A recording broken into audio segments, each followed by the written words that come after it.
نەخۆشخانەی بەخشین لە چوارچێوەی خزمەتگوزاریە تەندروستیەکانی لەسەر خواستی زۆری هاوڵاتیان چەند بەشێکی ئێشەگریان بۆ ڕۆژانی پشووی هەینی و پشوەکانی دیکە کردوتەوە.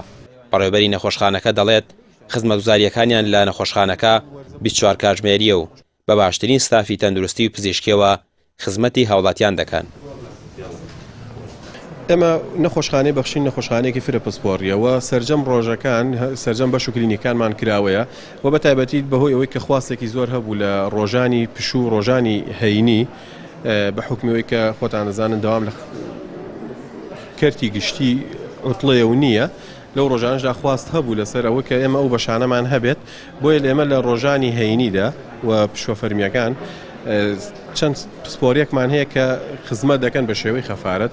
ئێمە پزیشکی پسپۆری منداڵانمان هەیە لە ڕۆژانی هەینی و پزیشکی پسپۆری ژنان و مناڵ بوون، پزیشکی پسپۆری هەناوی و بەشی بەشەکانیشمان سەرجەم بەشەکان بە شێوەی ئێشەگری لە هەر لە دەوامدان و بە تایبەتیش سەنتەری تیشک کە سەرجەم بەشەکانی سەنتەری تیشک لە سەعات 9 بەیانی تا 12 شەو بەشی ئەژعی دیجیتاڵی و بەشی ئەشعی تەنووری و بەشی MRI و بەشی مامۆگرافی کە ئەمانەش بەردەوام وجودیان هەیە لە نەخۆشخانەکە وە کلینیکی سۆنەر لە ڕۆژانی هەینیدا.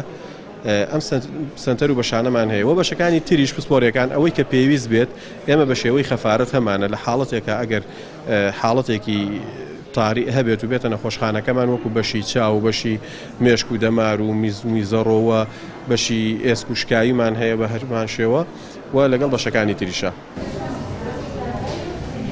ڕۆژانی پشوو لە کاتژمێر 9 بەیانی تاوەکو 12 شەو پزیشکانی ئێشەگر لە بەشە جیاوازەکانی نەخۆشخانەکە دەوامی ئاسایی دەکەن. لە بەشی فریاگوزاریش چارەسەرە سەرەتاییەکان و نەشتەرگەریش ئەنجام دەدرێت.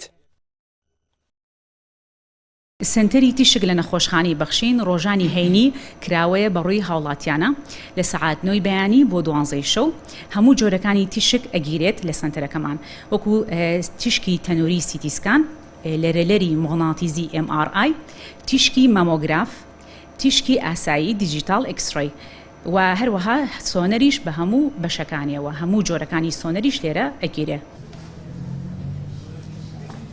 زۆربەی ئەو چارەخوازانەی لە ماڵەکانی خۆیاندا پێویستیان بە چارەسەرە و ناتوانن سەردانی نەخۆشخانەکە بکەن، تیمەکانی فریاکەوتنی نەخۆشخانەکە و ئامبولانسەکانی لە ماڵەکانی خۆیاندا سەردانیان دەکەن و چارەسەری پێویستیان بۆ ئەنجام دەدەن.